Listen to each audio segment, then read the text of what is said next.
If you are a brand new player to Darktide, then this video you're about to watch is going to make the next 10 hours of your beginner experience significantly more enjoyable. In this video, you'll learn all the fundamentals of the game from character selection to how to survive better and the basics of effective combat and weapon usage. Many of the tips and answers you'll find here originate from what I've frequently observed from the Darktide Discord and Reddit. Hopefully, this video acts as a FAQ you can return and refer to in the future. Be sure to share it with others you think could use the help. So, let's get it on. Starting with character selection. In Darktide, you have access to a selection of 4 different classes. You have the Veteran, who is designed to maximize the use of guns and excels at ranged combat. Their iconic weapons include the Bolter and the Plasma Gun. Then you have the Zealots, who are built to engage in close quarters combat, locking enemies down in melee with savage attacks. Their iconic weapons include the Thunderhammer and the Eviscerator. Next, you have the Psychers. Attuned to the powers of the Warp, they bring a versatile range of crowd control and defensive utility to a team, along with their own brand of Warp-infused destruction. Their iconic weapons include 4 swords and 4 staffs. Finally, we have the Ogrins, the largest and toughest of the bunch, wielding heavy weaponry and smushing enemies into a paste with their gigantic melee blows and range armaments you'd normally expect to find on a tank. Their iconic weapons includes the Kickback, a 40mm single-shot breech-loaded shotgun, and the Bully Club, a large steel pipe from which you can literally slap your enemies silly. All these classes will have their own unique playstyles attached to them, depending on how you choose to put their weapon loadout and talent choices together. Each of them has their strengths and weaknesses, and I would encourage you to play with all of them and try them for yourself. This then leads me to the next point. Only weapon upgrades called Blessings and its mastery, along with common resources, are shared across characters. Individual weapons and trinkets or curios that you find on one character are not shared with another. So if you find a good combat axe on your veteran, for example, even though both the Psyker and Zealot can use the combat axe, they will not have it in their own inventory. Each character has its own progression, so if you want to try all characters, you'll need to train each one up from scratch and find weapons from the ground up. However, as you accumulate more shared resources like Dockets, Plasteel and Diamantine, the grind gets easier overall since you can upgrade faster. Now, the next question you might have when deciding on which class to choose from: which is the most beginner-friendly class? In my opinion, if you are a beginner that has never played any of the Tide games before, I would say that the Zealot is the most suitable class for new players to learn the core mechanics of the game, which often involves being able to hold your own in melee combat and defensive movement. Without getting too deep into its talents, Zealots have a bunch of very useful buffs that activate when you dodge successfully. Duelist, for example, which is arguably one of the strongest damage buffs in the game, is granted to you for dodging well and understanding the attack timings and patterns of enemies. So to make the most of the Zealot's potential, you'll naturally want to be good at dodging, even purposefully baiting enemies into attacking you to give yourself a huge boost. They also have a talent called Until Death, which allows them to resist going down every 2 minutes, acting as a sort of learning buffer for beginners. It's also a good indicator of progress. If you are triggering Until Death often, it probably means you still got a lot of work to do on your dodging, defensive play and positioning. The next best class after Zealot is probably Ogrin, on account of them simply being very naturally tanky and having access to a lot of early talents which further fortifies their survivability. Their weapons and abilities are also pretty straightforward, yet very effective. Speaking of survivability, let's cover one of the most important things: survival stats. Apart from ammo and grenades, there are 4 character resources that you need to be aware of and manage. These include health, wounds, stamina, and toughness. Health is pretty self-explanatory. It indicates how much damage you can afford to take before going down or becoming incapacitated, of which you will then need a teammate to pick you back up on your feet. You don't automatically regenerate health in Darktide, and you've really only got 3 ways to heal. Either you use a medical stim, which recovers 25% of your maximum health, or 1 health segment, whichever is greater.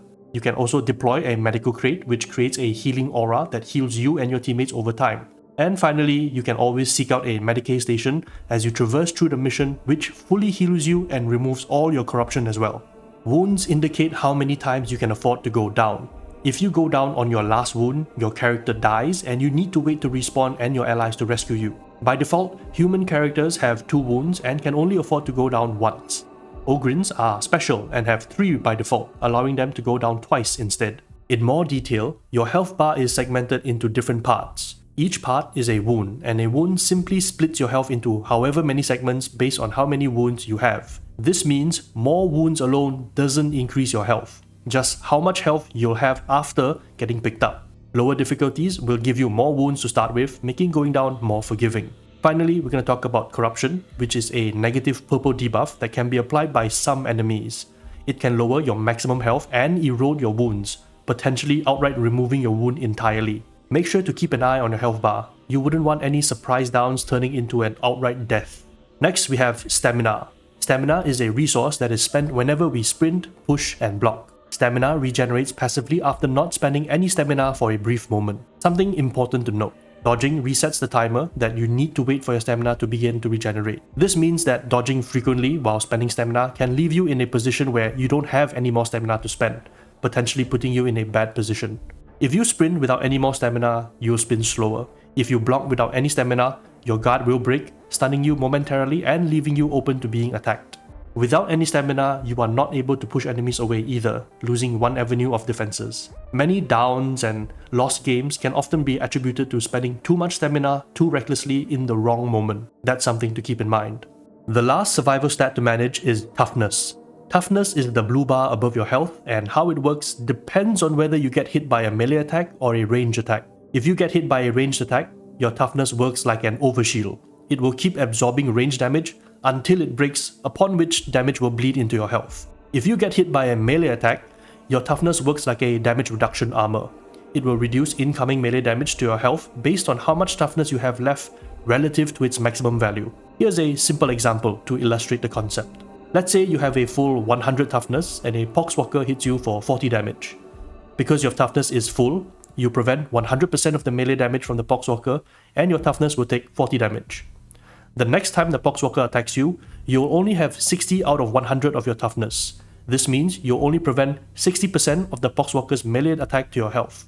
In this case, your health will take 16 damage and your Toughness will take another 40 damage, bringing it down to 20 Toughness remaining. The third time you get hit, you'll only mitigate 20% of the Poxwalker's attack, causing you to take 32 health damage and your Toughness breaks fully.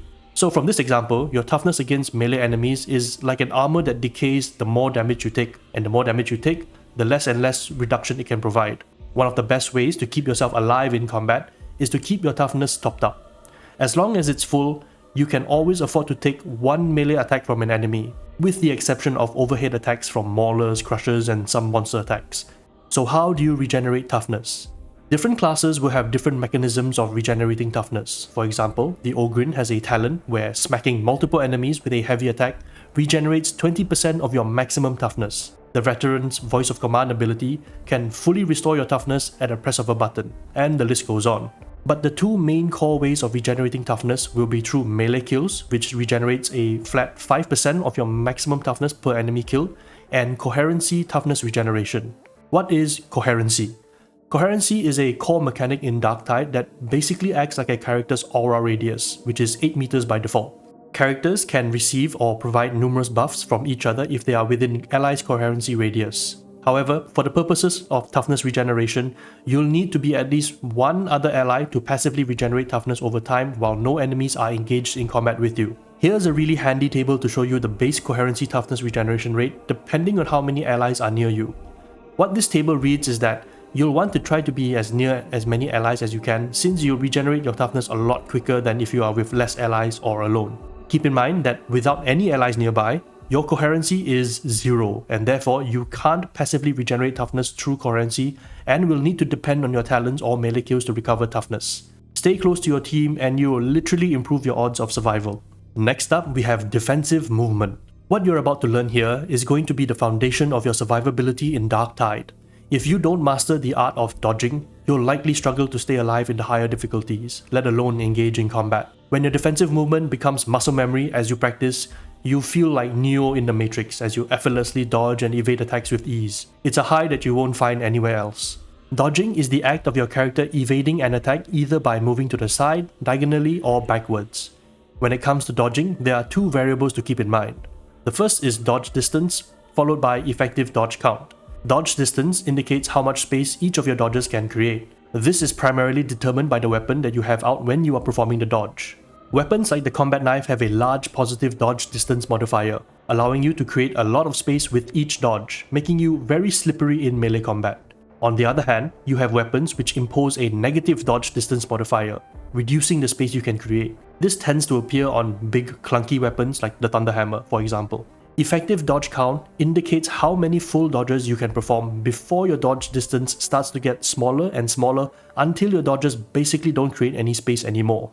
Like dodge distance, different weapons will have different effective dodge counts and will fully refresh after a small period of not dodging. So it's important to not dodge recklessly and pace yourself to make sure you always have the avenue to create space. How can you dodge effectively? Apart from observing an enemy's attack animation, which are very telegraphed, you are going to depend on sound cues to protect yourself as well. Whenever an attack is about to hit you from behind, there will be a very distinct sound that plays right before the attack lands. Here's what it sounds like. As long as you dodge right when you hear the sound cue play, you will have performed a successful dodge, which also plays a sound cue to let you know, and it will count for activating certain talents and blessings on weapons. Specialist enemies like trappers and poxhounds can be easily avoided once you get used to listening out for their sound cues. With enough experience, you won't even need to have these enemies in your line of sight and you'll be able to dodge them based on sound alone. The other defensive movement you have access to is sliding. Sliding works a lot like dodging, except it doesn't protect you from melee attacks. So what is sliding good for? Sliding is great for closing the distance between enemies as you rush forward to engage them. This is especially the case when it comes to dealing with ranged enemies shooting at you. Chaining one slide after another allows you to create pockets of evasion against gunfire, keeping you safe as you close the gap to lock shooters and gunners in a melee tussle. Sliding is also great for adding mobility to your heavy attacks and attacks that require charging up. Ordinarily, your movement is restricted while you are winding up for a heavy attack, but by incorporating a slide, you can buy yourself a little more time to really charge up the attack while closing the gap and avoiding gunfire. As a psyker, weaving in slides to your channeling really helps keep you nimble, so much so that the range of defensive movement you naturally have renders the talent Mind in Motion pointless to ever take. An interesting mechanic you can learn is chaining dodges into a slide. This consumes 2 effective dodges, but allows you to create a little more space and a longer window of evasion. Use this to give yourself more time to aim or prepare for an attack.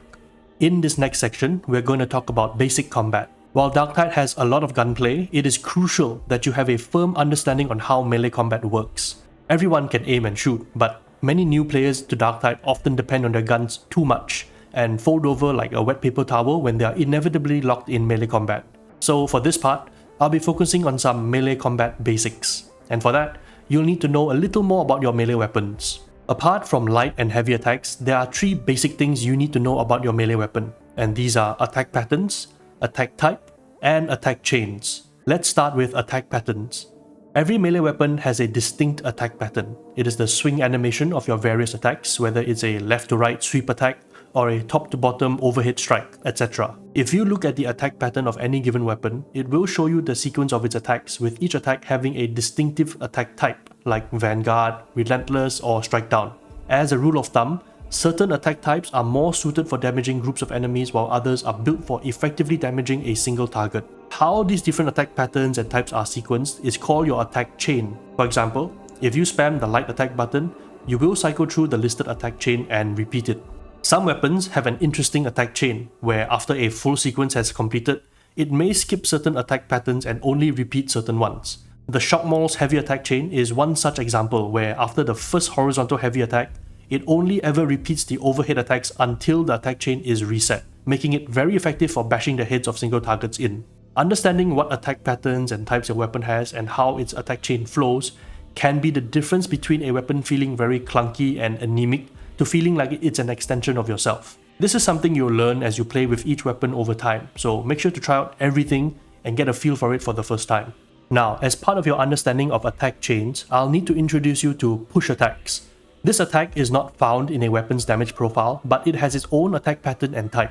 Push attacks are unique in that unlike your normal light and heavy attacks, you need to first have stamina to push in order to chain into a push attack. You can access your push attack by holding the attack button right after you've made a push. Why is the push attack important? On top of first creating space by first staggering enemies around, some weapons have an incredibly powerful push attack. The Zealot's Crusher, for example, has probably one of the most hard-hitting push attacks, and it's a devastating part of the weapon's attack chain. But beyond that, push attacks are a way for you to manipulate your attack chain with an alternative attack. So if you wanted to keep chaining attacks that would damage groups of enemies, you could weave in a push attack to reset the attack chain so you skip the single target pattern.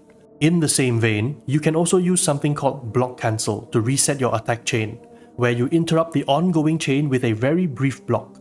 This has the benefit of allowing you to repeat the first attack of your attack chain and is especially useful for certain weapons like the Ogryn's Slab Shield's first heavy attack, which is a high damage shield punch. With these insights, you'll find that melee combat in Darktide is more than just swinging your weapon around blindly. And it's this nuance in how combat is designed that makes it a unique game to play with. It might be cumbersome at the start, but as with all things, practice will make it much easier and far more enjoyable. The last section of this video is going to briefly go over your weapon selections. Darktide has a fairly wide variety of weapons available for you to choose from. Some weapons are shared across characters, and some are unique to them. Ogryn weapons are all entirely unique to the class and are not shared with other classes. When it comes to your weapons, there are two distinctions to be aware of. First, you have weapon families. These are the different weapon types available to your class. The Cleaver, for example, is just one weapon family available among the Ogryn's melee arsenal.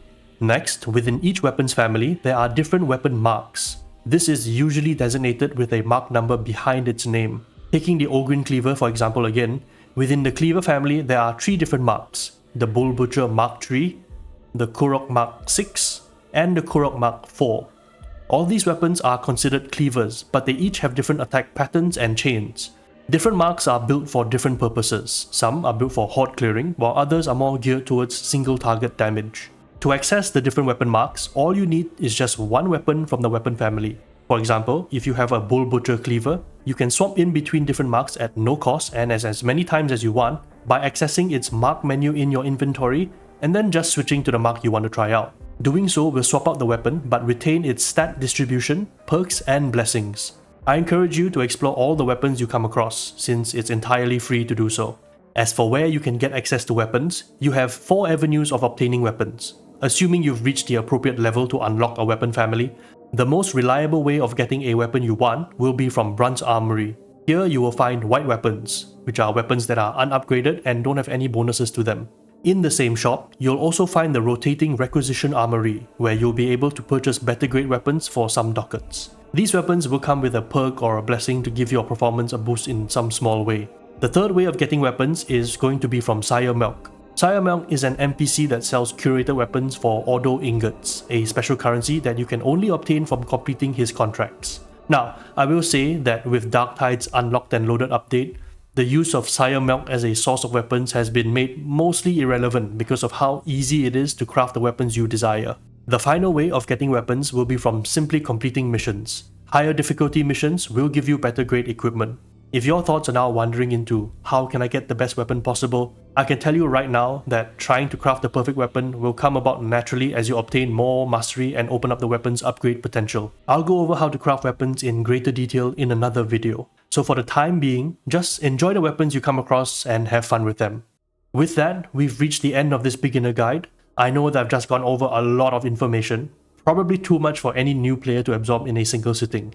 So feel free to come back to this video if there's anything you might want to go over again. On top of that, I'll be linking a bunch of resources in the description to help you have a better grasp of the game. Darktide is excellent in what it does best, which is the atmosphere you play in, the music, the combat. But where this game is lacking in is explaining a bunch of stuff that would be crucial to your understanding on how things in the game works, which can be frustrating at times. So with that, feel free to drop any questions you might have in the comments below. I'll be paying special attention to the comments in this video because I want it to become a resource or FAQ for other new players that might come across this video in the future. Thank you all for watching. Now, get your ass down into Tertium. We've got heretics to burn, Varlet.